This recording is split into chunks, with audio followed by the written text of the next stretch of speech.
miarabantsika rehetra amin'ny anaran'i Jesosy ilay tompon'izao rehetra izao. Ahoana no atao fa tsy noraisiny ny fifonako. Izy andreriavana ny lohatenin'ity vidéo manaraka ity. Mety misy fotoana mahatsiaro anao hoe diso tamina olona anankiray dia nanenina ianao ary nambara ny tenin'Andriamanitra mihitsy zavatra tsy afaka miandry zany, mandehana mihavana aloha satria misy tenin'Andriamanitra zao Mateo 5:7 ary amin'izany ozy izy. Raha mitondra ny fanatitra eo anoloan'ny altara ianao ary eo no mahatsiaro fa ny rahalahinao manana alahelo aminao dia avelao eo anoloan'ny altara ny fanatitra ao ka mandehana aloha ataovy izay havananao amin'ny rahalahinao ary rehefa miverina dia vao atero ny fanatitra ao. Tenin' Jesosy Kristy zany. Zany hoe tena apetrao aloha ny fanatitra fa mandehana aloha mihavana dia rehefa vita ny fihavananao aminy vao miverina ianao. Fa tsy ho voatero tahaka an'izany daholo fa misy ny olona tena tsy mandray ny fihavanana izay entinao mihitsy, tsy mandray ny fifonana izay ataonao mihitsy izy ary tena miziriziry amin'ny heviny izy fa tsy hamela heloka anao, tsy hifandray aminao, tsy tianao ary vao eny ambaravarana anao dia efa tonga dia efa teny marary, rokalika no ataony aminao. Dia eo zany tsika mahatsiaro mavesatra satria tsy tanteraka zany le tenin'Andriamanitra hoe ahoana moa zany zao no ataoko satria mavesatra, tsy vita le fifonana, tsy vita le fampihavanana, mbola tezitra amiko foana ihany le olona nefa efa nanantona azy, efa nanao premier pas ianao zany hanantona azy fa dia inona ny tokony atao. Dia izay ity vidéo ity. Ny zavatra tsara fantatsika aloha dia izao Andriamanitra tsy mba tahaka antsika olombelona fa nen'Andriamanitra tsy misy fetrany famelan-keloka izay omeny na firy fahotana vitantsika rehefa mbola mibebaka isika dia mandray famelan-keloka foana. Raisin'Andriamanitra foana ny fifonana izay ataontsika ary mamindra fo amintsika foana Andriamanitra satria i Jesosy Kristy mihitsy ny nampianatra an'izany. Tsy hoe rehefa manota aminao impito fotsiny ozy izy fa impitopolo impito ao anatin'ny ray andro dia raha mbola mifona aminao izy dia avelao foana ny heliny ozy izy, avelao foana. Dikan'izay matoa izy nampianatra antsika an'izany raha ohatra tsika zany ka manantona azy ka mifona eo anatrehany dia azontsika antoka fa mandray an'izany tsika satria Jesosy Kristy tsy mpitary-bato vilam-bava fa izay rehetra nambarany dia tanterahany. Ka tsy Jesosy Kristy no resaka eto fa le olona mihitsy zany aloha hoe misy olona tsy mandray ny fifonanao. Inona ny tokony ataonao? Ny voalohany aloha rehavana dia izao mialohan'ny ny andehanana any amin'ireny olona ireny, andeha hifona amin'ireny olona ireny dia atao feno vavaka tsara aloha ianao.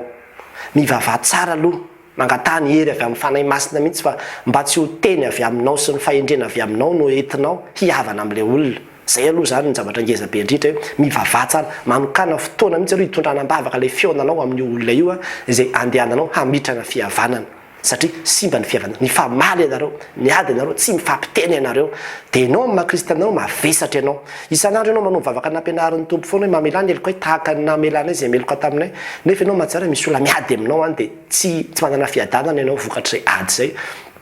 Dia izay le izy hoe mivavaha aloha fa ny teny zato dia tsy mahaova olona fa ny teny ray izay teny hoe avy amin'ny fanan'Andriamanitra zay fotsiny ny teny ianao dia tonga dia efa voakasika le olona. Dikan'izay tena mila ny fanahy masina ianao mandeha makany amin'ilay olona any. Dia izao anefa rehefa tonga anao ka miresaka amin'ilay olona dia eo amin'izay zany hoe tsy niraisiny ny fifonanao. Ianao zany efa tena nametraka an'ilay izy mihitsy hoe tsy hoe nanameloka azy ianao na fa tena nanetry tena mihitsy ianao ny teny manao hoe ninona zavatra tsy nety ny fanaovantsika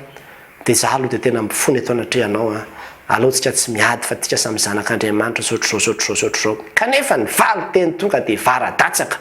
nalefa ny avy any. Vao mainka ianao lasa vizana indray ny hainao an'ilay izy. Narary mihitsy ny fonao, kivy ianao satria ny fanetretenanao vao mainka ohatrany hoe nitsahany any amin'ny tapin-dohanao mihitsy ianao zany le fomba fandraisana antsika an'ilay izy. Dia izao anefa ravana ny tsara ho fantatsika aza malahelo ny amin'izany ianao efa vita ny anjaranao eo anatrehan'Andriamanitra. Efa vita ny anjaranao. Ny olona io tsy azonao terena ity anao fa ianao no tsy maintsy mity azy. Fa ny olona afaka ny safidy izy manao hoe za tsy hamela heloka, za tsy ity anao, za tsy handray anao. Azy sy ny tompo zany vita ny adidinao teo anatrehan'Andriamanitra. Andana amin'izay atero ny fanatitra ao. Rehefa tsy nanaiky izy hiavana taminao dia andana atero ny fanatitra ao fa efa afaka ny adidinao teo anatrehan'Andriamanitra. Ary zany ny ambaran'ny tenin'Andriamanitra amin'ny Romana 12:7 manao hoe raha azo atao izy dia ataovy izay hihavanana mihavananareo amin'ny olona rehetra zany raha azo atao. Misy tena tsy azo ataoko. Misy olona efa maty ve dia inona no azonao atao amin'izany? Olona efa maty ve andehananao hihavana indray? Fa dia izay fotsiny le izy hoe raha azo atao dia ataovy izay hihavanana amin'ny olona rehetra. Misy koa olona izay tena hoe zay tsy hitanao tsony misy azy nefa nanaovanao tsy mety le olona na koa le olona tena hoe zay mandrafy ianao tanteraka mihitsy izy de am'izay fotoana efa tsisy azo atao mihitsy zany nanantona azy ianao a tsy niraisiny ianao de zay aloha avelao aloha fa aza sese aza misisika be aza hoe andehandre iverinany rapitso andehandre anao zao fa vo maika le olona tezitra be fa avelao aloha ny fotoana andeha fa ny fotoana koa de manamboatra ny zavatra isan-karazany eto ambavaka izy mba hanalan'Andriamanitra ny oateziana misy any olona tena mieritreritra ny tena mafy be mafy toto mihitsy amin'io tsy mamela heloka io e mieritreritra izy hoe tena forte mihitsy izy satria tsy mamela heloka hoe za tena tsy azo ataona inona fa za tsy omeko famelan-keloko arahako alahelo mandramaty mihitsy iny oliny tena mampalahelo satria izy no mitondra le heloka zay ny dikany hoe tsy mamela heloka izy zany lasa mitondra heloka ka rehefa mitena izy hoe arahako alahelo mandramaty de hoentin'ny mandramaty zany le heloka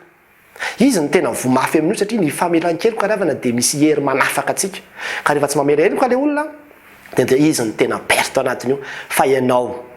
te ampahery anao androany hoe rehefa nanantony ianao indray mandeha ampy zay avy eo ndray afaka mbola mitondra mbavaka azy ianao de any aoriana any rehefa mifanena aminy arabao izy aza manotao teny hafahafa hoe za efa niteny tamin'iny fa iny avana de avelao iny hoany tsy izay satria zay de mbola misy tsy fitiavana itsika ne matoa miavana am'le olona de fitiavana koa zay fa tsy hoe manao an'izy adidy fotsiny tsy adidy atao fotsiny izy fa tena fitiavana le izy ka de entinao ambavaka izy a de rehefa mbola afaka hita aminy ianao andirana afaka mbola miarahaba ianao raha ohatra izy ka vao mainka tena mandrora anao na manompa anao mihitsy rehefa araba ianao amangina aloha ianao fa aza miarahaba tso fa manjary lasa miteraka fahotana mafato azy fotsiny le izy fa avelao mihitsy izy aloha ilamina any aoriana any rehefa kasihan'Andriamanitra izy anovanao soa izy karakarainao izy asivo hanina meo hanina ny fahavalonao izy tafio lamba izy fa manambatra venafo tapindoha dika zay manambatra venafo tapindoha zay de hoe izy zavatra mamay eo amin'loha tsy tafapetraka tsy tafandrimandry amin'iny izy fa tsy maintsy ho tonga saina izy ny dikan'izay de hoe anantona anao izy hitany am'izay ny maha kristianina anao ka io a tsy terena ny fihavanana ry havana tsy terena ny fihavanana fa mety misy olona tsy te hiavana mihitsy de avelao izy tsy te hiavana any any izy aloha zany fa ataovy ny fiainanao atreo ny fiainanao fa ianao indray rehefa ny fony indray mandeha ka tsy nandraisiny a efa voavela foana ny eloko anatrehan'Andriamanitra rehefa mibebaka teo anatrehan'Andriamanitra ianao fa ny fihavanana de mba ahafahantsika manao fotsiny le hoe mifankatitsika mba ho fitoriana filazantsara am'le olona zay tsy mivavaka hoe mifankatia ny mpivavaka fa tsy miady zay fotsiny le izy zay no mahatonga atsika hoe manantona an'le olona zany fihavanana hoe fa tsy hoe raha tsy mamela heloka azy de tsy voavela zany ny eloko tsisy ifandraisany zany fa nanamela heloka anao izy na tsy nameloka anao izy rehefa mibebaka teo anatrehan'Andriamanitra ianao tamin'ny fahotana zay vitanao tamin'iny olo iny de voavela heloka ianao fa ny amin'iny olo iny le fihavanana de zay fotsiny hoe mba ahafahana maneo le hoe mifankatitsika kristiana ka rehefa tsy niraisiny ianao de mahereza an'Andriamanitra ny voninahitra amen